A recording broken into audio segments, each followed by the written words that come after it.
नमस्कार विद्यार्थी मित्रांनो, Sagar Patil maths and reasoning क्लासेसमध्ये आपलं स्वागत आहे. तर बघा 2025 मध्ये तलाठी भरतीची 1700 पेक्षा जास्त जागांची भरती येण्याची शक्यता आहे. कारण जवळजवळ 2471 आसपास जागा शिल्लक आहेत. तर त्याच्यामुळे आपण काय केले बघा 2023 मध्ये जे तलाठी भरतीची एक्झाम झाली होती, तर त्याच्यामध्ये जे काही 57 पेपर झाले होते, आपण त्याची सिरीज चालू केलेली आहे. त्याच्यामधलाच आपण 23वा पेपर बघणार आहे, की जो आपला बघा 27/8/2023 मध्ये दुसऱ्या शिफ्टमध्ये झाला होता. तर बघा जर डिसेंबरच्या आतमध्ये एक्झाम आली तर ती एक्झाम टीसीएस मार्फत घेण्यात येईल आणि डिसेंबरच्या जर नंतर गेली तर मग ती एमपीएससी मार्फत घेण्यात येईल. ठीक आहे. तर बघा त्याच्या आधी आपलं जे ऍप्लिकेशन आहे बघा, आता आपलं Sagar Patil maths and reasoning नावाचं, तर त्याच्यावरती बघा तुम्हाला कंबाईनसाठी सेपरेट बॅच अवेलेबल आहे. बॅचची फी फक्त आपली 999 रुपये असेल. सेम याचप्रमाणे आपल्या ऍप्लिकेशनवरती तुम्हाला एमपीएससी साठी पण सेपरेट बॅच अवेलेबल आहे. त्याची पण फी आपली 999 रुपये असेल. आणि आता येणाऱ्या काळामध्ये आपण त्याच्यामध्ये सेपरेट सरळ सेवेसाठी बॅचेस उपलब्ध करून देतोय. ठीक आहे. तर बघा आता पहिला प्रश्न बघू आपण. बघा काय दिले बघा प्रश्नामध्ये, श्रीमती खन्ना यांनी एका किराणा दुकानातून 10 किलोग्राम 400 ग्रॅम तांदूळ, 15 किलोग्राम 500 ग्रॅम गहू आणि 400 किलोग्राम 600 ग्रॅम साखर खरेदी केली. तिने खरेदी केलेल्या वस्तूंचे एकूण वजन शोधा. ठीक आहे बघा. आता 1 किलोग्राम म्हणजे किती असतं बघा, 1 किलोग्राम म्हणजे असतं 1000 ग्रॅम. ठीक आहे. म्हणजे बघा आता इथं बघा आपला 10 किलो तांदूळ किती 10 किलो आणि 400 ग्रॅम आहे. मग इथं बघा 10.400 जरी 10.4 मांडलं किंवा 10.400 मांडलं तरी चालतं. कारण की बघा एक बघा तशाच्या अपूर्णांकाच्या किती पुढे घर असणार आहेत बघा, 1 2 3 म्हणजे 1 3 घर येऊन इथं डॉट दिला की 1 किलोग्राम होत. ठीक आहे. मग इथं आपण 10.4 किंवा 10.400 केलं तर चालतं. बरं पुढे काय केले बघा 15 किलोग्राम 1000 ग्रॅम सॉरी 500 ग्रॅम. पहा थोडक्यात काय 15.500 आणि परत तिसरे काय दिले 4 किलोग्राम 600 म्हणजेच 4.600. ठीक आहे बघा. आता ह्या शून्याला काही फरक नाही लिहिले तर चालते. ठीक आहे. चला बेरीज करा किती निघते बघा, 6 आणि 4 10 आणि 5 15 हातचा आला 1. ठीक आहे बघा. 4 आणि 1 5 5 आणि 5 10 इथं शून्य आला हातचा आला 1. परत 1 2 3 इथे किती आलं मग 30.5 30 किलोग्राम 500 ग्रॅम म्हणजेच काय ऑप्शन नंबर दुसरा 30 किलोग्राम 500 ग्रॅम. ठीक आहे. चला पुढचा क्वेश्चन बघू. बघा सिरीज चॅप्टरचा क्वेश्चन आहे. काय दिले बघा, दिलेल्या मालिकेत प्रश्नचिन्हाच्या जागी काय यायला हवी. ठीक आहे. 24 149 बघा 24 149 213 240 248. ठीक आहे बघा. आता मला सांगा 24 आणि 49 मध्ये कितीचा फरक आहे बघा, तर किती येते 125 चा अधिक 125 चा. ठीक आहे बघा.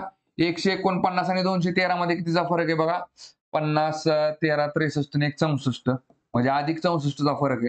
पहा परत 213 आणि 40 मध्ये कितीचा फरक आहे बघा, 13 आणि 7 20 आणि 20 40 म्हणजे अधिक 27 चा फरक आहे. परत 240 आणि 48 मध्ये अधिक 8 चा फरक आहे. ठीक आहे बघा. आता लक्षात घ्या बघा 125 काय आहे, तर 5 चा घन आहे, 64 हा 4 चा घन आहे, 27 हा 3 चा घन आहे, 8 हा 2 चा घन आहे.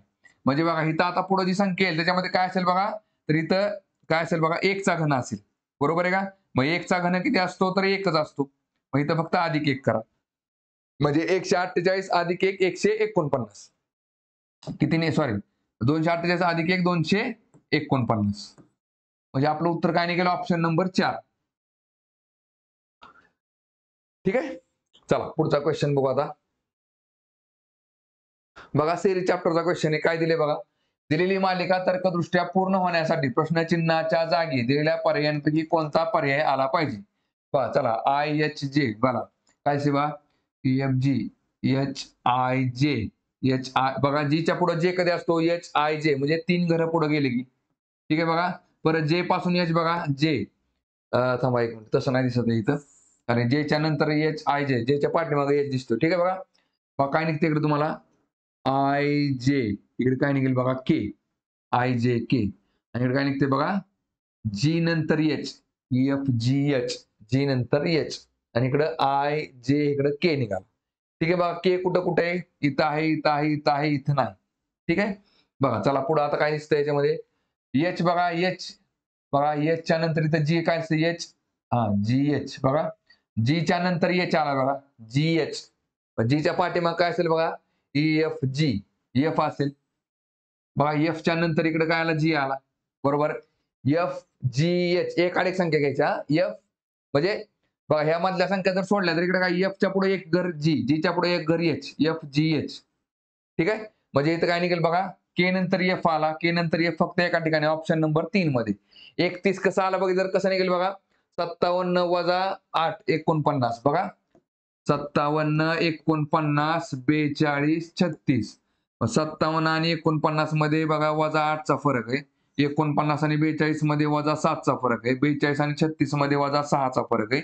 मग इकडे वजा 5चा फरक निघेल. 36 वजा 5 काय निघेल इकडे 31. बरोबर 31 आली. ठीक आहे. चला पुढचा क्वेश्चन बघू. बघा परत सिरीजच्या अॅनालॉगीवरचा प्रश्न आहे. काय दिसतंय बघा, दिलेल्या अक्षर समूहांच्या जोडीमध्ये असलेल्या संबंधांप्रमाणे समान संबंध दर्शवणारा अक्षर समूह दिलेल्या पर्यायातून निवडा. अॅनालॉगी मध्ये कसं असतं बघा, इथं ह्याच्याशी जो ह्याचा संबंध आहे तोच ह्याच्याशी ह्याचा संबंध असणार आहे. तसा संबंध आपल्याला इथं ह्याच्याशी ह्याचा असला पाहिजे. ठीक आहे बघा. आता बघा काय दिसतंय बघा, एफ पासून के किती क्रमांकावर आहे बघा, EF GHIJK बघा 5 घरं पुढे गेले की के निघतंय. चला परत जे पासून ओ बघा, HIJ KLMNO परत 5 घरं पुढे गेले की ओ निघतंय. आणि मग आय पासून एन बघा, HI JKLMN 5 घरं पुढे गेले की काय निघते, एन निघते. मग थोडक्यात काय बघा, इथं 5-5 ने फरक आहे, मग इथं पण 5-5 नेच असणार आहे. ठीक आहे. फक्त आता ऑप्शन चेक करा. बघा डीच्या पुढे जे कधी निघते बघा, CD EFGHIJ 6चा फरक आहे बघा, अधिक 6 घरं पुढे गेली, त्यामुळे पहिला ऑप्शन संपला. चला दुसरा विषय बघा, जे पासून पी बघा, जे KLMNOP परत 6 घरं पुढे गेले की पी आहे, ह्याचा पण विषय संपला. चला तिसरं बघा, डब्ल्यू पासून बी बघा, डब्ल्यू XYZ परत ए आणि बी म्हणजे 5 घरं पुढे गेले की बी निघते. चला परत जी पासून एल बघा, जी HIJKL जी पासून परत 5 घरं पुढे गेली की एल निघते. आणि एल पासून क्यू बघा, एल MNOPQ बरोबर 5 घरं पुढे गेले की क्यू निघते. म्हणजे उत्तर काय निघते आपलं, ऑप्शन नंबर 3. ठीक आहे. चला पुढचा क्वेश्चन बघू आता. बघा टाइम डिस्टन्स स्पीडचा क्वेश्चन आहे. काय दिले बघा, एक कार 2.1/4 तासात 36 मैल पर तास वेगाने एक ठराविक अंतर पार करते आणि दुसरे अंतर 1.304 तासात 56 मैल पर तास वेगाने पार करते. कारने पार केलेले एकूण अंतर मैलांमध्ये शोधा. ठीक आहे बघा. आता एक लक्षात घ्या, मला सांगा अंतर गुणिले काय असते बघा, अंतर गुणिले तुम्हाला काय दिलं, वेग बरोबर काय निघतो, वेळ निघतो. बरोबर आहे का बघा. थोडक्यात काय 2.25 तास बघा, 36 थोडक्यात 36 मैल तुम्ही पर तास जाता, एका तासामध्ये 36 मैल. मग 2.25 तासामध्ये किती जाईल, मग आपण काय करतो 36 गुणिले 2.25 तास. बरोबर आहे का बघा. आता हे तुम्हाला कसं दिलंय बघा, आता इथं 2.25 तास आहे, इथं 2.25 तास आहे. तरी आपण काय करायचं बघा, तासाच्या पूर्णांकामध्ये मांडलं तरी चालतं. म्हणजे 36 गुणिले बघा, 36 गुणिले ही 1/4 म्हणजे किती आहे, 1.25 असतं. मग तुम्ही 2.25 केलं तर चालतं. आणि इकडं 36 गुणिले बघा 1.304 म्हणजेच काय 1.75. पण ते माहित असलं पाहिजे बाबा 1/4 म्हणजे 0.25 असतो, 3/4 म्हणजे 0.75 असते. ठीक आहे बघा. म्हणजे या मेथडने पण जाऊ शकतो, किंवा काय तर बघा डायरेक्ट आपण काय करायचं, हे पूर्णांक अपूर्णांक आहे ना, ह्याचा अपूर्णांकामध्ये कन्व्हर्जन करायचं. म्हणजे कसं बघा, आता इथं काय अंतर बघा आपला सॉरी अंतर एक मिनिट फॉर्म्युला चुकला आपल्याकडे. काय असते बघा, वेग गुणिले वेळ बरोबर काय असते, अंतर असते. ठीक आहे. आता आपला वेग किती आहे बघा, 36 मैल फिक्स आहे. बरोबर आहे का, 36 मैल फिक्स आहे. आता वेळ किती आहे बघा, पहिल्यांदा 2.1/4 म्हणजे 4 दोन्ही 8, 8 आणि 1 9, 9/4 तास. बरोबर आहे का. मग इथं काय निघेल बघा, इथं 4 1 4, 4 9 36 म्हणजे 9 9 81 किलोमीटर. ठीक आहे. आणि परत 56 किलो बघा, दुसरा वेग किती आहे तुमचा, 56 किलोमीटर, 56 मैल पर तास. त्याचं गुणिले काय करायचं बघा, आता ह्या किती तास गेला, तो 2.25 तास. म्हणजेच काय 4 1 4 अधिक 3 3/4 तास. बघा 3/4 तास. लक्षात घ्या, पूर्णांक युक्त अपूर्णांकाचं कन्व्हर्जन करता आलं पाहिजे. आता हे काय असतं, 2.1/4 म्हणजेच काय 4 2 8, इथं गुणाकार होतो आणि इथं काय होतं, बेरीज होते. म्हणजे 4 2 8 अधिक 1 9, 9/4 याप्रमाणे. ठीक आहे बघा. आता इथे किती आला, 3/4. चला मग बरोबर किती निघेल बघा, 4 1 4 परत 4 1 4, 4 चौक 16 म्हणजे 14 चौक 56, 14 त्रिक काय आलं 42 किलोमीटर. मग मला सांगा आता एकूण अंतर किती झालं मग, 2 आणि 1 3 आणि 8 आणि 4 किती झाले 12, 123 किलोमीटर. एक मिनिट. इथं तर कारने पार केलेले एकूण अंतर महिलांमध्ये किती असेल बघा, आम्हाला बघा इथं चुकलं आपलं 4 एके 4 आणि 3 703 येते. ठीक आहे बघा. हा इथं किती येते 56 किलोमीटर गुणिले 4 एके 4 आणि 3 704 7/4 म्हणजे किती निघते बघा इकडं 4 एके 4 4 एके 4 4 चौक 16 14 7 98 किलोमीटर. बेरीज करा एकूण प्रवास किती झालाय किती 81 किलोमीटर आणि 98 किलोमीटर बघा 8 आणि 1 9 आणि 9 आणि 8 किती झाली 17 म्हणजे टोटल झाला किती 179 किलोमीटर 179 म्हणजे ऑप्शन नंबर पहिला. ठीक आहे. चला पुढचा क्वेश्चन बघू आता. बघा सिलोगिझम चॅप्टरचा क्वेश्चन आहे. काय दिले बघा याच्यामध्ये दिलेली विधाने आणि निष्कर्ष लक्षपूर्वक वाचा. विधानांमध्ये दिलेली माहिती सामान्यपणे ज्ञात तथ्यांपेक्षा वेगळी असल्याचे आढळले तरी ती सत्य आहे असे गृहीत धरून दिलेल्या निष्कर्षांपैकी कोणता निष्कर्ष विधानांची तर्कसंगत आहे ते ठरवा. ठीक आहे बघा. आता विधान काय दिलेत बघा. सर्व आरसे कंगवे आहेत बघा. सर्व आरसे कंगवे आहेत. चला पुढे काय दिले सर्व कंगवे पावडर आहेत. सर्व कंगवे पावडर आहेत आणि पुढे काय दिले सर्व पावडर क्रीम आहेत. सर्व पावडर क्रीम आहेत. ठीक आहे. ह्याला काय म्हणतो आपण स्टँडर्ड डायग्राम. ठीक आहे बघा. होकारार्थी जर निष्कर्ष असेल तर होकारार्थी निष्कर्ष बरोबर किंवा चूक एवढ्या एका डायग्राम वरून आपल्याला सांगता येतो. त्यासाठी पॉसिबिलिटी डायग्राम काढायची गरज नसते. ठीक आहे बघा. आता बघा दोन्ही निष्कर्ष आपले होकारार्थी म्हणजे याचा अर्थ काय एवढी एक डायग्राम आपल्याला पुरेशी आहे. चला पहिले काय दिले बघा काही आरसे पावडर आहेत बघा. काही आरसे पावडर आहेत का बघा. सर्वच्या सर्व आरसे काय आहेत तर पावडर आहेत. म्हणजे आरसेचा तुम्ही कुठला जरी एखादा तुकडा कापला आणि तो जर बाजूला काढला तो पावडर असणार एकत्र आहे कारण पावडरच्या आतमध्ये आरसे. ठीक आहे बघा. सगळे जर आरसे पावडर असतील तर काही आरसे पण काय असतात पावडर असतात. बघा लक्षात घ्या एखाद्या वर्गामध्ये जर 100च्या 100% विद्यार्थी जर पास असतील ठीक आहे बघा त्यातले जर समजा आपण रँडमली कुठले 2 विद्यार्थी जर वर्गातून बाहेर काढले तर ते विद्यार्थी पास असणारच असणार आहेत.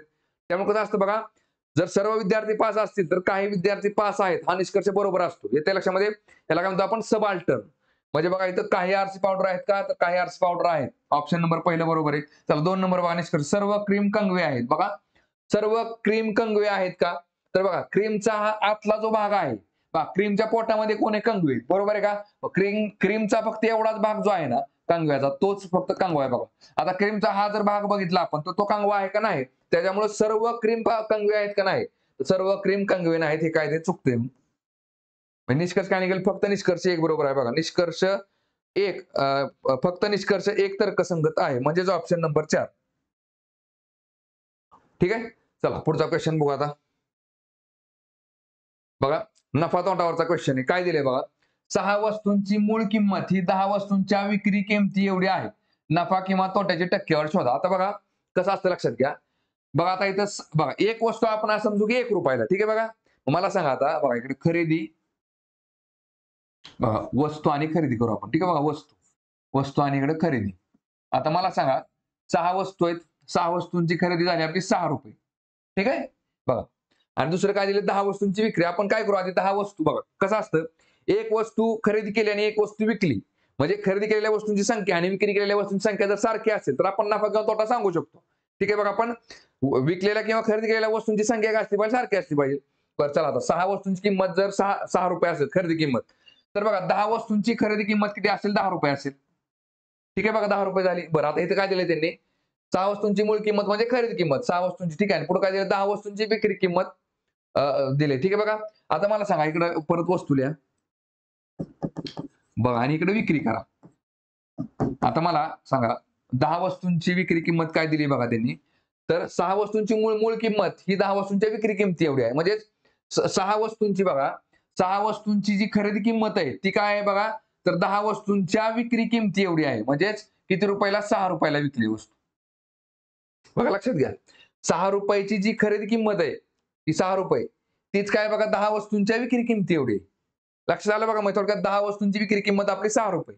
ठीक आहे बघा. बरं आता लक्षात घ्या आपण जर खरेदी बघा ह्या जर रेटनुसार गेलो बघा आता इथं 10 वस्तूंची विक्री किंमत आपण 6 रुपये केली. ठीक आहे बरोबर आहे का. आपण काय करू वस्तू सेम करून घेऊ बघा 10 वस्तूंची खरेदी झाली 10 रुपये आणि 10 वस्तूंची विक्री झाली 6 रुपये.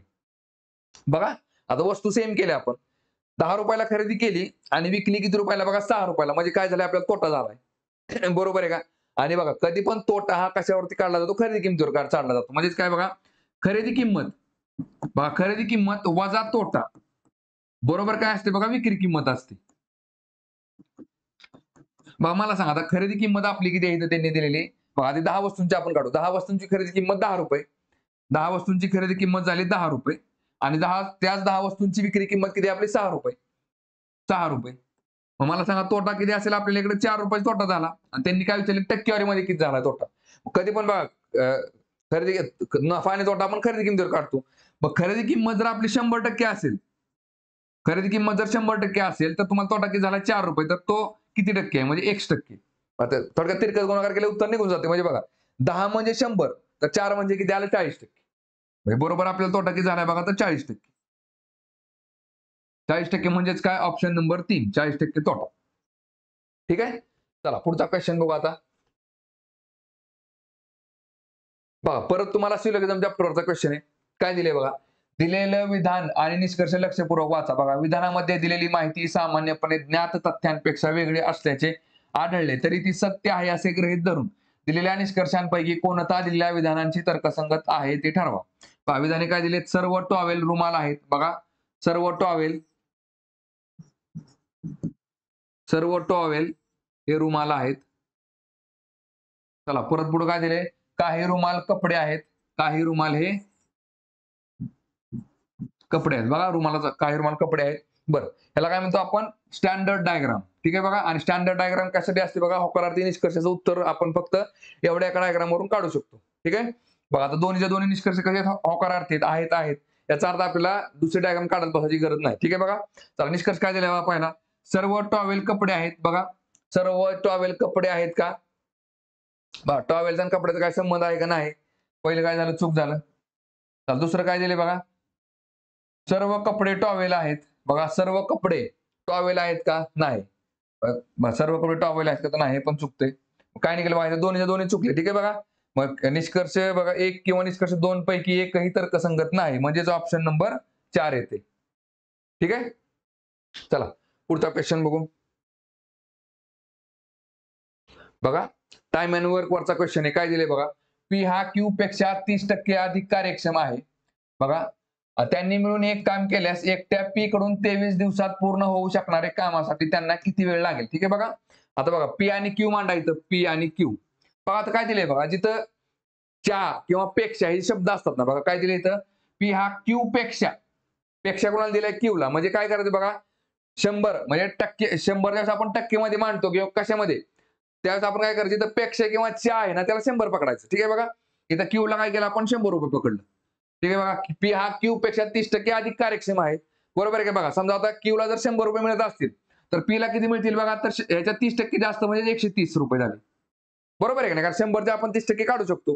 ह्याला जर ₹100 मिळत असतील कुणाला पीला, तर क्यूला तर पीला किती मिळतील, ₹130. ठीक आहे बघा. आता पुढे काय दिले बघा, बरं आता एकट्या पी कडून 23 दिवसात पूर्ण होऊ शकणाऱ्या कामासाठी त्यांना, बरं आता जर पी जे काम 23 दिवसामध्ये पूर्ण करू शकतो एकट्याने, तेच काम करायला त्या दोघांना किती दिवस लागेल मला सांगा. आता पीचं पेमेंट किती, ₹130. म्हणजे तो जर दिवसाला ₹130 कमवत असेल आणि असं त्यांनी किती दिवस काम केलं, 23 दिवसामध्ये काम संपवत असेल, तर हे झालं तुमचं एकूण काम. एवढंच काम करायला तुम्हाला त्या दोघांना मिळून किती दिवस लागतील, मग किती 130 अधिक 100 किती झाले, ₹230. किती झाले बघा, इथं लिहा 230. काय नाही बघा, इथं शून्याला शून्य कट करून टाका आणि 23 ला 23 कॅन्सल करा, राहिले किती येते 13 दिवस. म्हणजेच काय ते उत्तर आपलं ऑप्शन नंबर 2. ठीक आहे. चला पुढचा क्वेश्चन बघू. बघा काय दिले बा प्रश्नामध्ये, अक्षर गटांच्या खालील 4 जोड्यापैकी 3 जोड्या एका विशिष्ट तऱ्हेने समान आहेत आणि त्यामुळे त्यांचा एक गट तयार होतो. त्या गटात न बसणारी अक्षर गट जोडी निवडा. म्हणजे 4 मधले 3 गट सारखे आहेत, एक गट वेगळा, तो आपल्याला शोधायचा आहे. ठीक आहे बघा. आता बघा जे पासून के, बघा जे नंतर लगेच के आहे. परत बघा OPQRST, एस नंतर लगेच टी आहे. एक नाही, लगेच एक गट पुढे. ठीक आहे बघा, अधिक एक. चला परत बी पासून बघा, बी पासून सी लगेच अधिक एक केले की आहे BC, आणि के पासून एल बघा, JKL अधिक एक केले की बरोबर एल निघते. ठीक आहे बघा. चला परत एक्स पासून बघा लगेच वाय आहे, एक्स अधिक एक वाय, आणि जी च्या नंतर लगेच एच आहे, FGH बघा, अधिक एक केले की एच निघते. मग मला सांगा झेड नंतर इथं काय पाहिजे होतं बघा, ए पाहिजे होता. आणि परत आय नंतर काय असतं पाहिजे, आय जे, इथं जे पाहिजे होतं, ए जे पाहिजे होतं. म्हणून उत्तर काय ते ऑप्शन नंबर 4 की जे चुकीचं आहे. मग 3 हे सेम आहेत, 1 2 3 चौथं वेगळं. ठीक आहे. चला पुढचा क्वेश्चन बघू. बघा बोर्ड मागचा क्वेश्चन आहे, काय दिले बघा, 18 वजा बघा, इथं लिहा 18 वजा, इथं हे 18 वजा, चला इथं 18 वजा 18 वजा 18 किती झाले बघा, 0 झाले. ठीक आहे बघा, आपण स्टेप बाय स्टेप सॉल्व्ह करू. ठीक आहे बघा. चला आता काय निघेल बघा इथं. चला आता ह्या ब्रॅकेटचा विषय संपला. ठीक आहे बघा, 18 वजा, चला इकडे आतमध्ये 18 येईल. ठीक आहे बघा. आता इथं वजा 0 म्हणजेच काय विषय संपला. मग डायरेक्ट 18 वजा किती येईल बघा, 18 येईल. 18 वजा 18 आणि हा ब्रॅकेट आपण काढून टाकला. मग 18 ना 18 गेले परत काय ते 0 राहते. बरोबर आहे का. मग 18 वजा 0 बरोबर किती येते, 18. ठीक आहे बघा. ह्याच्यामध्ये काय 18 पर्याय त्यांनी दिलेला नाही, त्याच्यामुळे ह्याचं उत्तर किती आलं पाहिजे, हॅश आलं पाहिजे. पण ह्याचं उत्तर बघा 36 दिलेलं आहे, पण 36 काय ह्याचं उत्तर येत नाही. ठीक आहे. मग किंवा ह्याच्यामध्ये बघा आणखी एखादा कुठला तरी 18 त्यांच्याकडनं बघा, तो जर 18 ह्या ब्रॅकेटच्या बाहेर जर दिला असेल बघा, इथं ह्या ब्रॅकेटच्या आतमध्ये जर 18 दिला असेल, ठीक आहे बघा, म्हणजे इथं इथं जर त्यांनी अधिक 18 दिला बाहेर ब्रॅकेटच्या बाहेर, तर मग मग काय मात्र उत्तर काय दे बघा, 36 येऊ शकतं. ठीक आहे बघा. कारण की 18 वजा 18 अधिक 18 म्हणजे 18 18 झाले 36. 36 मधनं बघा 18 वजा 36 झाले वजा 18. 18 वजा वजा 18 म्हणजे वजा वजा अधिक होते. बरोबर 18 18 36 येते. पण इथं कुठंतरी मग 18 पाहिजे ह्या ब्रॅकेटच्या बाहेर. आणि ते पण अधिक 18 मध्ये. ठीक आहे बघा. तर मग उत्तर येते 36. चला पुढचा क्वेश्चन बघू. बरं आता कशावरती बघा, सरळ व्याज चक्रवाढावरती प्रश्न काय दिले बघा. रमेशने दर साल 5% दराने 1232 रुपये बँकेत गुंतवले. 3 वर्षानंतर त्याला किती रक्कम मिळेल बघा, लक्षात घ्या. आता 5% दराने जर बँकेत गुंतवले 3 वर्षांनी जर म्हटलं असेल तर बघा, समजा 1 वर्ष कंप्लीट झालं, तर 1 वर्षानंतर बँक काय करते, जे काय व्याज मिळणार आहे त्याला, तर ते व्याज त्याच्या मुद्दलीमध्ये ऍड करून टाकते. आणि तिथून पुढे मग जी काय अमाऊंट तयार होईल त्याच्यावरती परत त्याच्या पुढच्या वर्षी दुसऱ्या वर्षी तुम्हाला व्याज मिळतं. म्हणजे त्याला थोडक्यात काय म्हणतो आपण, चक्रवाढ व्याज, म्हणजे व्याजावरती व्याज. बरोबर आहे का. पण इथं बघा तसं काय नाही, इथं सरळ सरळ प्रश्न हा त्यांनी सरळ व्याजामध्ये दिलेला आहे, त्याच्यामध्ये उत्तर काढले त्यांनी. ठीक आहे बघा. बघा रमेशने दर साल बघा, सरळ व्याजाचा फॉर्म्युला काय असतो आपला, तर बघा मुद्दल, बघा इथं बघा मुद्दल गुणिले मुदत गुणिले दर छेद 100 बरोबर काय असते इकडे तुमचं सरळ व्याज. ठीक आहे बघा. आता मुद्दल किती आहे आपली, 1232 रुपये. 1232 गुणिले मुदत किती आहे बघा, तर 3 वर्षांसाठी. आणि व्याजाचा दर किती आहे, तर 5% दराने, म्हणजे 5/100 बरोबर सरळ व्याज म्हणजे किती झाला, आपण एक्स पकडू. ठीक आहे बघा. चला आता काय निघेल बघा इकडं, 5 1 5, 5 दुने 10. ठीक आहे बघा. चला परत बे एक बे, इकडे काय निघेल, बे सख्ख 12, परत बे एक बे, बे सख्ख 12 म्हणजे 616 गुणिले 3, 616 गुणिले 3/10. काय निघते बघा इकडं, 616 गुणिले 3 किती निघते, 3 सख्ख 18, 3 1 3 आणि 1 4, 3 सख्ख 18 म्हणजे 1848 छेद. ठीक आहे बघा. इथे काय निघेल, 1848/10 म्हणजे किती आलं बघा, 184.8. हे तुम्हाला काय मिळते, सरळ व्याज. आपल्याला विचारले काय, तर रास विचारले, म्हणजे एकूण अमाऊंट किती आहे. मग रास म्हणजेच काय असते, मुद्दल प्लस व्याज, म्हणजेच 1232 रुपये तुमचं मुद्दल आहे, अधिक तुम्हाला किती मिळते, 184.8 हे व्याज मिळते. ठीक आहे बघा. मग किती निघेल इकडे बघा, 8 ला 8 आले बघा, 4 आणि 2 6 आले इकडं, परत 8 आणि 3 11, हातचा आला 1 2 3 4 आणि परत 1 म्हणजे 1416.8. ठीक आहे बघा. 1416.8 किती निघते, ऑप्शन नंबर 3. ठीक आहे बघा. चला पुढचा क्वेश्चन बघू आता. बघा सिरीज चॅप्टरचा क्वेश्चन आहे, काय दिले बघा. खालील मालिका तर्कदृष्ट्या पूर्ण करण्यासाठी प्रश्नचिन्हाच्या जागी येणारे पद दिलेल्या पर्यायातून निवडा. बघा व्ही पासून आर बघा किती क्रमांकावर आहे, थांबा 1 मिनिट. एम पासून ओ बघा, एम एम एन ओ 2 घरं पुढे गेले की ओ निघते. परत ओ पासून आर बघा, ओ पी क्यू आर 3 घरं पुढे गेले की आर निघते. आणि आर पासून व्ही बघा, O P Q R S T U V 4 घरं पुढे गेले की व्ही निघते. म्हणजे काय 4 3 2, म्हणजे बघा लक्षात घ्या 4 3 2 हे कसं आहे बघा, लक्षात घ्या हे काय -4 -3 -2, कारण उलट मोजत आलोय ना आपण. मग एमच्या बघा, आता एमच्या पाठीमाग 1 चा गॅप पाहिजे म्हणजे -1. KLM बरोबर आहे का? मग यल येते. एमच्या पाठीमागे एक घर काय असतं? यल असतं. LM. यल कुठं कुठे बघा? इथं आहे, इथं नाही, इथं आहे, इथं नाही. ठीक आहे बघा. चला आता बघा 29 वजा 3 26, 26 वजा 3 23, 23 वजा 3 20, 20 वजा 3 17 येते. म्हणजे यल नंतर काय येते बघा? 17. यल नंतर 17 कुठे? इथंच आहे. म्हणजे उत्तर काय ते आपलं ऑप्शन नंबर 3. ठीक आहे. चला पुढचा क्वेश्चन बघू. बघा सिरीज चॅप्टरचा क्वेश्चन आहे. काय दिले बघा?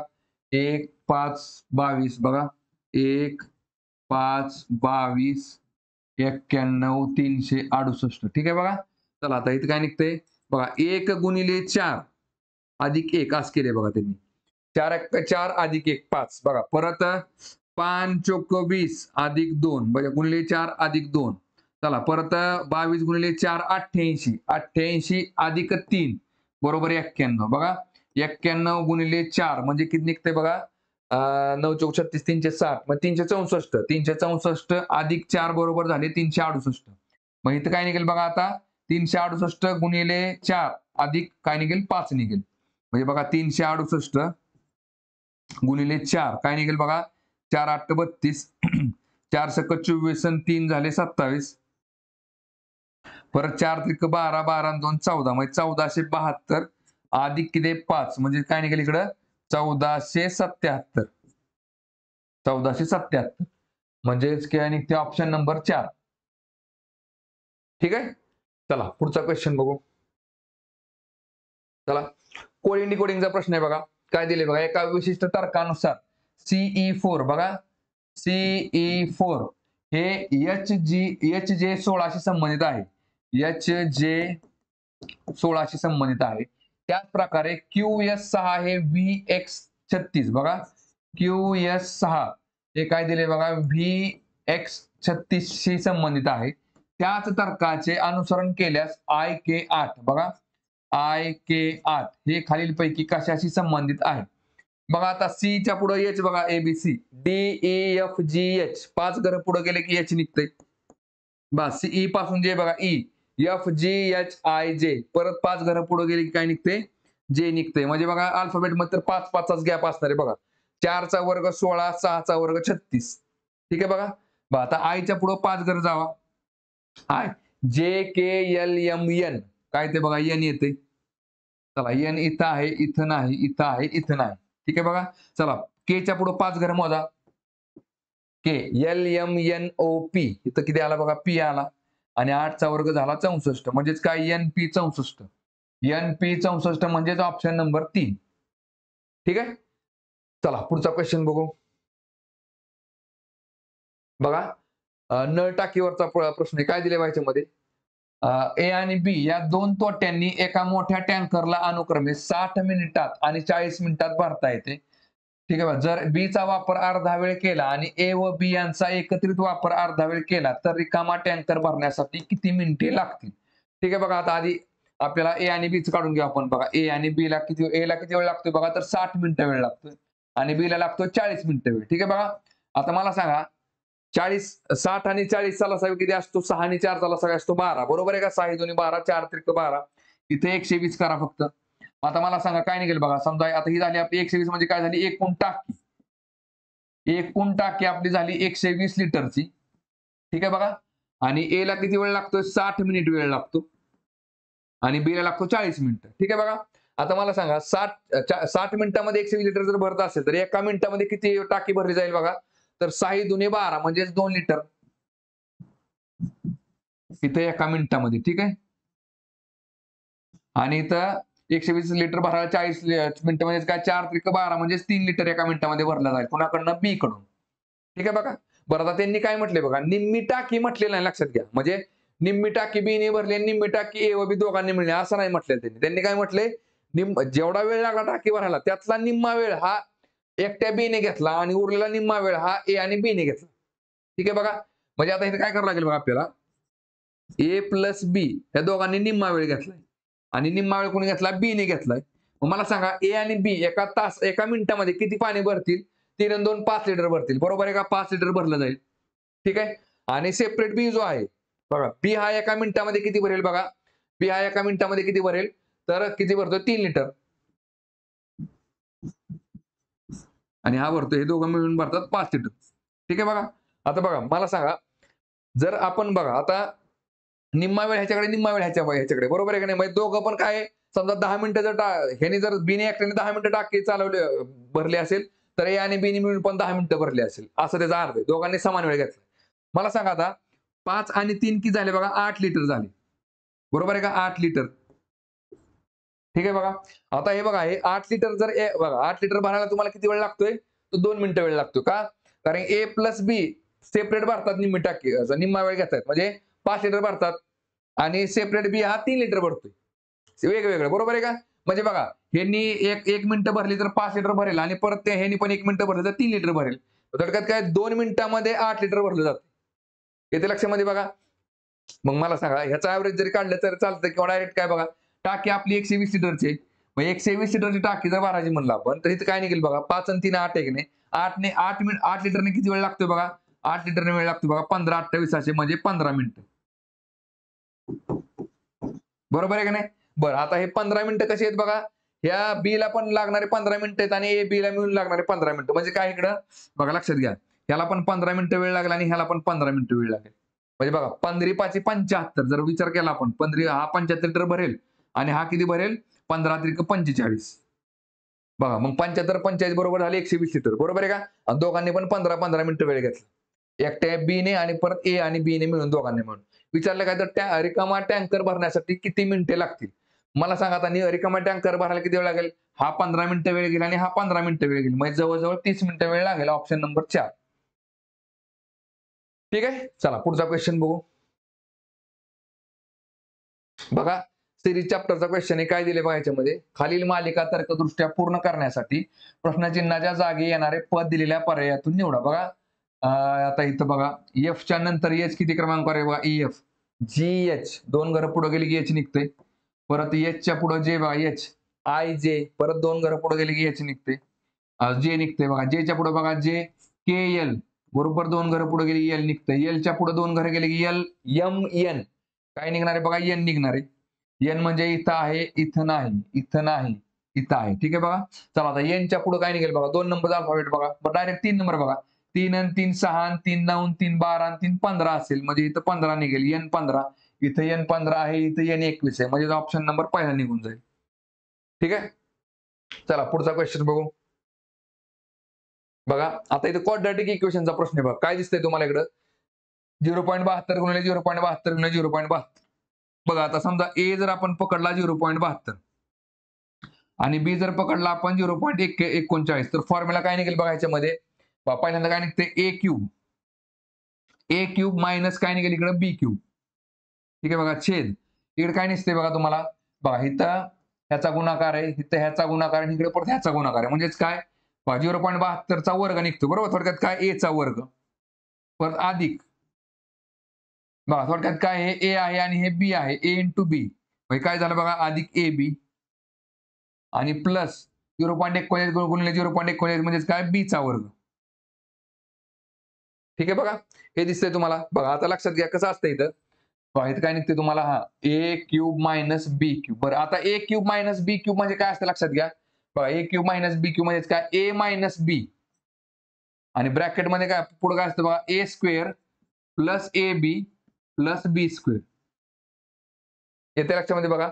हा झाला ए क्यूब मायनस बी क्यूबचा फॉर्म्युला. मग छेद बघा, आता इथं छेद काय दिला त्यांनी परत बघा, A square plus A B plus B square. Quadratic equation मध्ये बघा, हे असं दिसलं ना काय, तर काय परत 72चा क्यूब काढत बसायचं नाही किंवा 39चा क्यूब काढत बसायचं नाही. इथं काय ना काय करून कॅन्सल होत असते बघा. आता ह्याला हे कॅन्सल होऊन जाते, बरोबर आहे का, ह्याला हे कॅन्सल झालं, राहिले काय, ए मायनस बी. मग ए मायनस बी म्हणजेच काय बघा, 0.72 वजा 0.39 काय निघेल बघा, 12 9 गेले, 9 3 12, 3 आले आणि 6 3 गेले, 3 राहिले, म्हणजे 0.33 उत्तर यायला पाहिजे. 0.33 म्हणजे ऑप्शन नंबर 3 येते. ठीक आहे. चला पुढचा क्वेश्चन बघू आता. बघा काय दिले बघा प्रश्नामध्ये, खालील 4 पैकी 3 पर्यायात एक विशिष्ट साधर्म्य आहे, त्यामुळे त्यांचा एक गट तयार होतो. कोणता पर्याय त्या गटात बसत नाही. ठीक आहे बघा. मग थोडक्यात काय सेम काय 3 गट सारखे सहसंबंध दाखवतात. एक गट वेगळा तेवढा फक्त निवडायचा आहे आपल्याला. बघा जे पासून आर बघा. जे के बघा KLMNOPQR जे पासून 8 घरं पुढे गेले की आर निघते. आता आर पासून व्ही बघा OPQR STUV 4 घरं पुढे गेले की व्ही निघते. चला परत जी पासून ओ बघा जी HIJKLMNO 8 घरं पुढे गेले की ओ निघते. आणि ओ पासून एस बघा ओ पासून ओ PQRS 4 घरं पुढे गेले की एस निघते. बघा पी पासून एक्स बघा OP QRSTUVWX परत 8 घरं पुढे गेली की एक्स निघते. आणि एक्स पासून बी बघा एक्स YZAB परत 4 घरं पुढे गेली की बी निघते.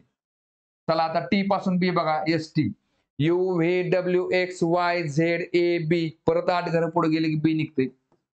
आणि बी पासून एच बघा AB CDEFGH 6 घरं पुढे गेले की एच निघते. ठीक आहे बघा 8 4 8 4 8 4 इथं 8 6 म्हणजे उत्तर काय निघेल आपला ऑप्शन नंबर 4 निघेल. ठीक आहे. चला पुढचा क्वेश्चन बघू.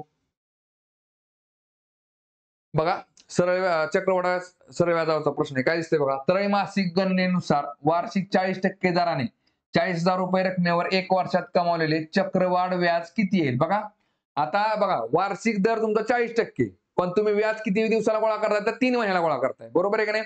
मला सांगा बघा वार्षिक व्याज दर आपला 40 किती राहणार आहे 40 राहणार आहे. पण ज्यावेळेस आपण 3 महिन्याला व्याज गोळा करतो तसं कसं असतं बघा वर्षाला जर 40% तर 3 महिन्याला किती?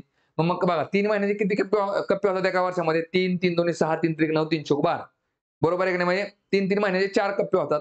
मग थोडक्यात काय बघा 40% जर वर्षाला असेल तर 3 महिन्याला 10% राहतं. बरोबर आहे का? बघा म्हणजे 3 6 9 आणि 12 मग इथं 10%, इथं 10%, इथं 10%, इथं 10%. 6 महिने म्हटलं असतं त्यांनी 6 महिन्याला आपण व्याज गोळा करतो तर काय म्हटलं असतं आपण इकडं 10 10 20%. म्हणजे 6 महिन्याला आपण 20% घेतलं असतं पुढच्या 6 महिन्यामध्ये 20% घेतलं असतं. ठीक आहे बघा. आता 3 महिन्याला आपण 10% एक्स्ट्रा घेत जाणार आहे. बघा मग कसं होतं लक्षात घ्या आता इथं मुद्दल किती आपली 40,000 रुपये. बरोबर आहे का नाही? मग इथं काय फॉर्म्युला लगे करत बसत आपल्याला काय माहिती बघा 100 मध्ये किती ऍड करतो आपण 10% ऍड करतो. बरोबर आहे का? मग 100 आणि 10 किती झाले 110. असं किती वेळा करावं लागेल आपल्याला 4 वेळा 1 2 3 4 म्हणजेच काय निघेल बघा 110/100 110/100 गुणिले 110/100 गुणिले 110/100 गुणिले 110/100. बरं आता इथं काय निघणार बरं आपल्याला विचारलं का त्यांनी चक्रवाढ व्याज किती आहे? ठीक आहे बघा इथं काय निघते बघा इथं निघतं आपल्याला काय रास निघते म्हणजेच काय बघा बरोबर आहे का 40,000चा इथं आपण 110% काढलाय नुसतं 10% नाही काढलेलं. ठीक आहे बघा सरळ व्याजामध्ये आपण काय करतो 10% गुणिले काय 3 वर्ष किंवा 10% गुणिले 4 असं ते करतो. बरोबर आहे का नाही? इथं आपण काय करतोय 140 100 पेक्षा जास्त घेतोय म्हणजे थोडक्यात काय मुद्दल प्लस व्याज घेत असतो आपण. बघा मग आता इथं इथं काय निघेल रास निघेल ह्याच्यामधून तुम्ही फक्त वजा 40,000 केलं बरोबर काय निघतं बघा मुद्दलीतनं सॉरी रास मधनं मुद्दल वजा केली की बरोबर काय निघतं व्याज निघतं. ठीक आहे बघा बरं आता इथं काढून घ्या काय निघेल बघा चला बघा ह्या 2 शून्याला हे 2 शून्य गेले परत ह्या 2 शून्याला हे 2 शून्य गेले परत ह्या 2 शून्याला हे 2 शून्य गेले परत ह्या 2 शून्याला हे 2 शून्य गेले. ठीक आहे बघा म्हणजे 4 गुणिले 11 11 किती वेळा 4 वेळा. ठीक आहे बघा आता मला सांगा 11 गुणिले बरं 4 गुणिले 11 गुणिले 11 किती झाले 121 गुणिले 121. ठीक आहे एवढं तर काढून घेऊ आपण आधी नंतर वजा 40,000 करू. बघा 121 गुणिले 121 किती निघते बघा 121 गुणिले 121 काय निघेल बघा 1 1 1 1 दुने 2 आणि 1 1 1 इथं शून्य आला परत बे 1 बे बे दुने 4 आणि परत बे 1 बे परत इकडे 2 शून्य मांडा आणि परत 1 1 1 1 दुने 2 आणि 1 1 1.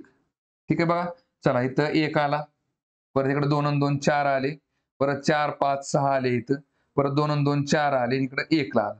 ठीक आहे बघा बरं आता किती निघते बघा इथं हा 14,641 14,641 गुणिले परत आणखी आपल्याला 4 ने गुणायचे 4 ने गुणा काय निघते बघा 4 1 4 4 चोक्क 16 4 सक्क 24 आणि 1 25 परत 4 चोक 16 आणि 2 18 आणि परत 4 1 4 आणि 1 5 म्हणजे 58,564. इथं की बघा इकडे वजा 40,000 करा. ठीक आहे किती आला 58,564 58,564 वजा 40,000 काय निघेल बघा आता इथं 40 50 आणि 58 म्हणजे 18,564 काय निघते व्याज निघते. ठीक आहे बघा 18,564 18,564 म्हणजेच ऑप्शन नंबर 2. ठीक आहे. चला पुढचा क्वेश्चन बघू. बघा रेल्वे चॅप्टरवरचा क्वेश्चन आहे बघा. काय दिसते बघा. एक ट्रेन उत्तरेकडून दक्षिण दिशेकडे जात आहे. ती त्याच दिशेने 2 किलोमीटर पर आवर आणि 4 किलोमीटर पर आवर या वेगाने चालत असलेले राज आणि मधुर यांना अनुक्रमे 9 सेकंद आणि 10 सेकंदात ओलांडते. जर ट्रेनची लांबी x मीटर असेल तर x चे मूल्य किती? x चे मूल्य शोधा. बघा ट्रेनची आपल्याला लांबी विचारली, बरोबर आहे का? आता बघा ट्रेनची लांबी काढताना फॉर्म्युला एक लक्षात ठेवायचा. एकच फॉर्म्युला आपला चॅप्टर सॉल्व्ह होतो अख्खा. कुठला बघा. बघा लांबी गुणिले 3600 बरोबर वेग गुणिले वेळ. फक्त काय करायचं बघा, लांबी बघा रेल्वेची लांबी कधी पण किती असते बघा, मीटर मध्ये असते. मीटर मध्ये लिहायचं आपण मीटर. मग हे लांबी जर मीटर मध्ये असेल साहजिकच आपण सगळं मीटर मध्ये घ्यावं लागेल. वेग पण आपला मीटर मध्ये घ्यायचा बघा आणि वेळ काय करायचं इकडे सेकंदामध्ये घ्यायचा. वेग घ्यायचा आपला, कारण आपलं युनिट काय असतं बघा kilometre per hour metre per second. आणि बघा ही लांबी मीटर मध्ये किंवा किलोमीटर मध्ये मीटर मध्ये लिहून घ्यायची इथं आणि वेग पण आपला मीटर मध्ये लिहून घ्यायचा. ठीक आहे बघा. हा एवढा फॉर्म्युला आपल्याला सफिशियंट आहे. बघा आता लांबी आपल्याला किती माहिती आहे का, रेल्वेची लांबी माहित नाही. एक्स पकडले आपण, एक्स गुणिले 3600 बघा. ठीक आहे बघा बरोबर. आता लक्षात घ्या काय दिले, एक ट्रेन चालली बघा, एक ट्रेन चालली. ठीक आहे बघा. ठीक आहे. आणि तिला वाटेमध्ये एक माणूस सापडला आणि ते 2 माणसं सापडली. ठीक आहे बघा. इथे ही 2 माणसं झाली. आता बघा ह्याचा वेग किती आहे बघा, तर 2 किलोमीटर पर आवर आहे आणि ह्याचा वेग किती आहे 4 किलोमीटर पर आवर. आणि हे पण ह्या दिशेला निघाले. ठीक आहे बघा. ज्यावेळेस समांतर एका दिशेला आपण जात असतो ना, तर त्यावेळेस काय होते, वेगाची ऍडिशन होते. सॉरी वेगाची काय होते सबट्रॅक्शन, म्हणजे वेग वजा होतो. साहजिकच आहे ना. बघा आता समजा इथे एक माणूस उभा आहे. ठीक आहे. आणि ही रेल्वे जर इकडे चालली आणि माणूस स्थिर जागेला उभा आहे आणि बघा जर त्याचा रेल्वेचा वेग आपला 100 किलोमीटर असेल तर रेल्वे त्या माणसाला 100च्या स्पीडने पार करणार आहे. माणूस जर जागेला थांबलेला असेल तर तोच माणूस जर बघा आता ह्या दिशेला येत असेल, म्हणजे कुठे रेल्वे हे रेल्वे चालली ह्या दिशेला माणूस चालला ह्या दिशेला, तर त्यावेळेस कसं असतं, आणि माणसाचा वेग जर समजा आपला 20 किलोमीटर असेल तर बघा रेल्वे माणसाला किती वेगामध्ये पार करते, हा 100 आणि हा 20 म्हणजे 120 असतं. वेगाची ऍडिशन होते. आणि जर एका दिशेला जर जात असतील ना तर वेगाची काय होते सबट्रॅक्शन होते. लक्षात घ्या. ठीक आहे बघा. आता मला सांगा इथं काय होईल बघा. आता इथं वेग आपला, बरं वेग पण माहित नाही रेल्वेचा आपल्याला किती. रेल्वेचा वेग आपण काय पकडला, वाय पकडला. वाय बरं वाय वजा, आता हे मीटर मध्ये घ्यायचं आपल्याला, बरोबर आहे का. मग रेल्वेचा वेग पण मीटर मध्ये वजा माणसाचा वेग किती आहे 2 किलोमीटर पर आवर आहे. मग इथं काय करायचं 2000 मीटर गुणिले किती वेळ लागला तर बाबा 9. बघा ह्याला पार करा 9 सेकंद आणि ह्याला पार करा 10 सेकंद, म्हणजे इथं 9 सेकंद वेळ लागला. कुठलेही घ्या, हे घ्या किंवा हे घ्या, बरं काय फरक आपण ते पुढे बघायचं आपल्याला. बघा आता हा झाला पहिल्या माणसाला पार करायला लागणार. ठीक आहे बघा. मग दुसरं बघा, आता दुसऱ्या माणसाला पार करताना सुद्धा फॉर्म्युला हाच आहे. आणि बघा रेल्वेची लांबी पण सेमच आहे, x गुणिले 3600 आहे बरोबर. रेल्वेचा वेग पण सेमच आहे, फक्त माणसाचा वेग किती जास्त आहे. माणसाचा वेग किती 4 किलोमीटर पर आवर आहे. म्हणजेच काय वाय वजा 4000 मीटर गुणिले किती वेळ लागला तर 10 सेकंद वेळ लागला. ठीक आहे बघा. बरं आता एक लक्षात घ्या, तुम्हाला दोन्ही मध्ये काय दिसतंय बघा, इज इक्वल टू साइन आहे. मग ह्याच्या बरोबर संख्या ही आहे आणि ह्याच्या बरोबर संख्या ही आहे, बरोबर. दोन्हीकडे काय x गुणिले 3600 x गुणिले 3600. मग थोडक्यात काय हे दोन्ही बघा संख्या सेमच आहेत. मग थोडक्यात काय हे पण सेमच असणार आहे. म्हणजेच काय मग लक्षात घ्या, y वजा बघा y वजा 2000 गुणिले 9 बरोबर y वजा 4000 y वजा 4000 इकडे गुणिले किती आलं 10. ठीक आहे बघा. चला आता सॉल्व्ह करा. 9 गुणिले y किती येते 9y वजा 9 दुने 18 आणि 18 वरती 3 शून्य 18000 बरोबर. चला 10 गुणिले y किती झाले 10y वजा 4000 गुणिले 10 किती झाले 40000. ठीक आहे बघा. चला आता 10y जाग्याला ठेवा आणि हे 9y बरोबरच्या पलीकडे गेले काय होईल मायनस होईल, मायनस 9y आणि 40000 बरोबरच्या अलीकडे मायनस काय होईल प्लस होईल. म्हणजेच काय होईल 40000 वजा किती आहे इकडे 18000. ठीक आहे बघा. चला आता 10 मधनं 9 गेले 1 y राहिला आणि 40 मधनं 18 गेले राहिले किती 22000. म्हणजे रेल्वेचा वेग किती आहे बघा 22000 मीटर म्हणजेच काय 22 किलोमीटर. ठीक आहे बघा. चला आता आपल्याला रेल्वेचा वेग बघा. आता इथं कसं असतं लक्षात घ्या, इक्वेशन सॉल्व्ह करताना फक्त एक व्हॅल्यू माहित नसली ना आपल्याला तर आपण ती इक्वेशन सॉल्व्ह करू शकतो. इथं काय एक्स पण माहित नव्हतं आणि वाय पण माहित नव्हतं. आपण आता काय केलं वाय काढून घेतला. वाय किती निघाला आपला 22 किलोमीटर म्हणजेच 22000 मीटर. आता कुठल्या पण एका ह्याच्यामध्ये वायची व्हॅल्यू टाका आपलं उत्तर निघून जाते. ह्याच्यामध्ये टाकू आपण पहिल्या ह्याच्यामध्ये काय निघेल वाय इथं एक्स गुणिले 3600 बघा एक्स गुणिले 3600 बरोबर काय निघते बघा इकडं y ची व्हॅल्यू झाली 22,000. 22,000 वजा की झाले 2,000. ब्रॅकेट द्यायला आणि गुणिले 9 करून टाका. चला काय निघेल बघा एक्स बरोबर बघा 22 मधनं 2,000 गेलं राहिले किती 20,000. ठीक आहे बघा 20,000 गुणिले 9 येते 20,000 गुणिले 9. बरं आता हे 3600 बरोबर त्या पलीकडे गेले कुठे जाईल छेदाला जाईल. बरोबर आहे का 20,000 गुणिले 9 भागिले 3600 आता भागाला चला 2 शून्याला 2 शून्य गेले परत 9 एके 9 9 चोक 36 परत 4 एके 4 4 पंचे 20 म्हणजे एक्स ची व्हॅल्यू किती देते बघा 50 मीटर. 50 म्हणजेच काय ते ऑप्शन नंबर पहिला. ठीक आहे चला पुढचा क्वेश्चन बघू आता.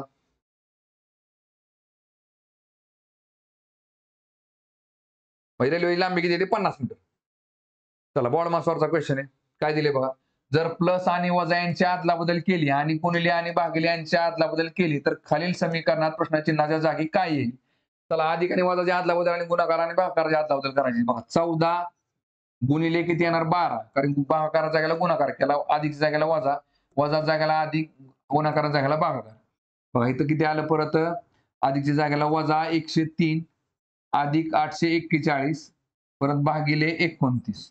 ठीक आहे बघा चला ब्रॅकेट टाकून घ्या इथे एक ब्रॅकेट बसेल परत इथे एक ब्रॅकेट बसेल. ठीक आहे बघा चला 14 गुणिले 12 किती निघते बघा 12 चोक 8 बरं 14 गुणिले 12 12 चोक 48 12 10 120 4 24 म्हणजे 248 किती आले इकडे 248 वजा 103 अधिक काय निघेल बघा 841 841 भागिले 29 म्हणजे 841 हा 29 चा वर्ग आहे म्हणजे 29 29 29 गुणिले 29 841 म्हणजे इथे किती निघते अधिक 29.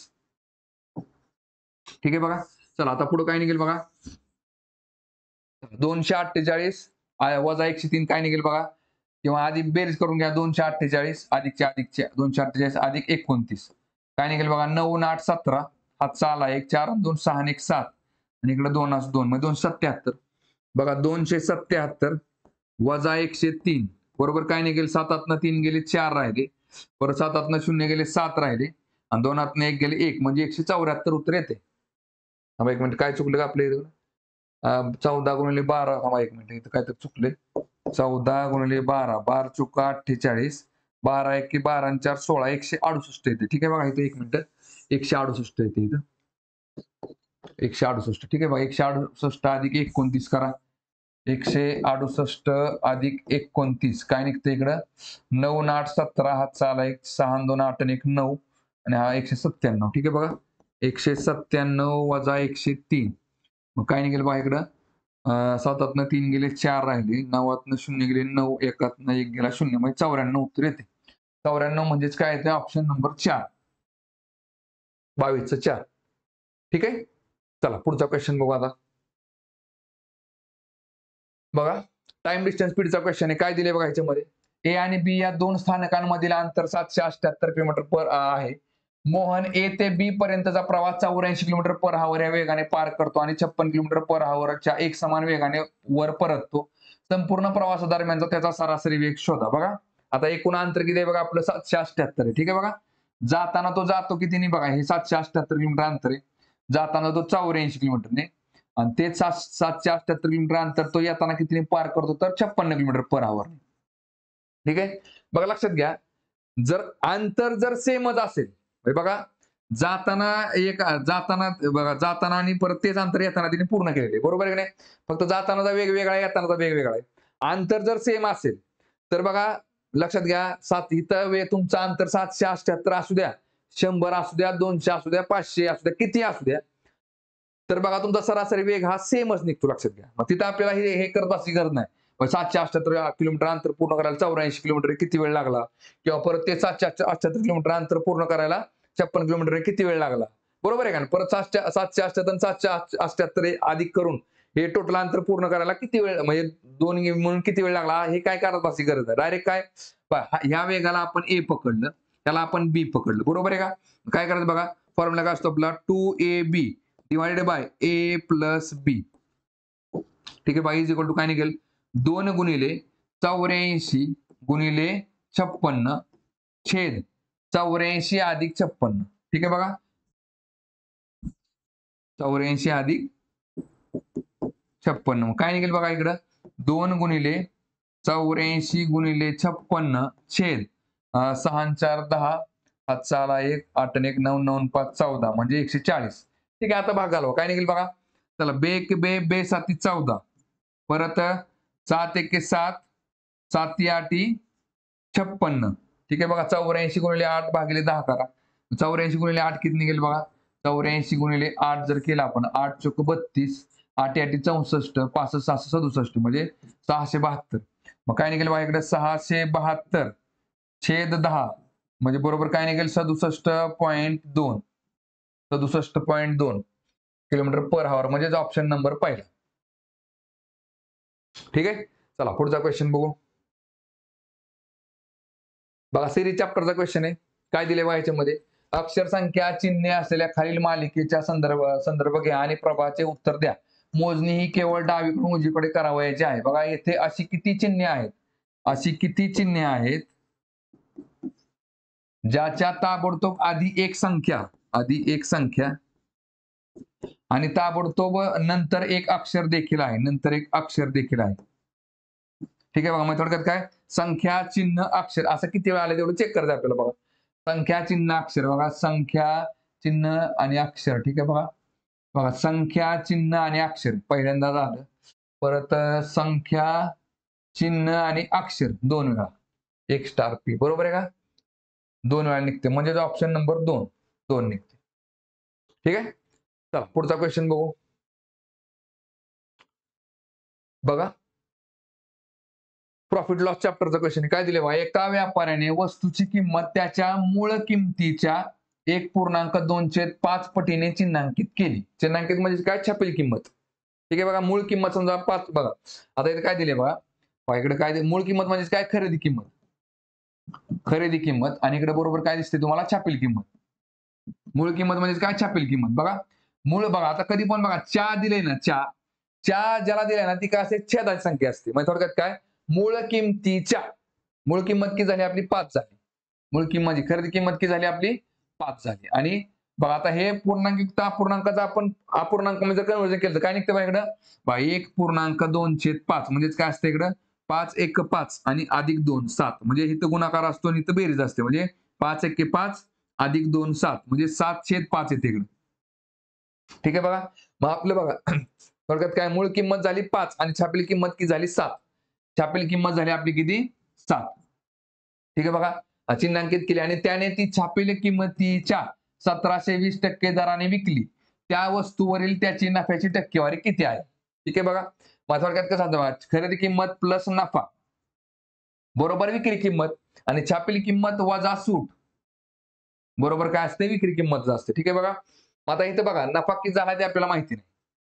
ठीक आहे बघा, आणि सूट किती दिली बघा त्याने, तर 17/20, म्हणजे थोडक्यात काय 3/20 सूट दिलेली आहे. ठीक आहे बघा, आता लक्षात घ्या कसं असतं, खरेदी किंमत किती आपली 5 आहे, बरोबर. आता मध्ये चिन्ह काय आपली खरेदी विक्री किंमतीचं आहे, बरोबर आहे का, 5 ही आपली खरेदी किंमत आहे.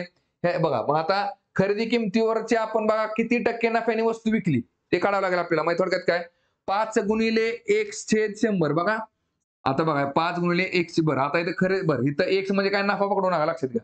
इथं एक्स म्हणजे बघा, इथं आपण तात्पुरतं काय झाले, प्रॉफिट झाले, बरोबर आहे का. बघा मग बघा 5 गुणिले आपण इकडे काय करू बघा, विक्री किंमत आहे, बरोबर आहे का, सेलिंग प्राइस. सेलिंग प्राइस आहे, छेद बघा सेलिंग प्राइस, इथं काय निघेल बघा, 5 गुणिले y छेद 100 बरोबर. बघा 5 म्हणजेच काय बघा, हे आपलं समजायला फक्त तुम्हाला लिहिलेलं आहे. काय मी खरेदी किंमत 5 असेल तर नफा आपला 1 रुपये झालेला आहे, आणि छापील किंमत किती आपली 7 रुपये.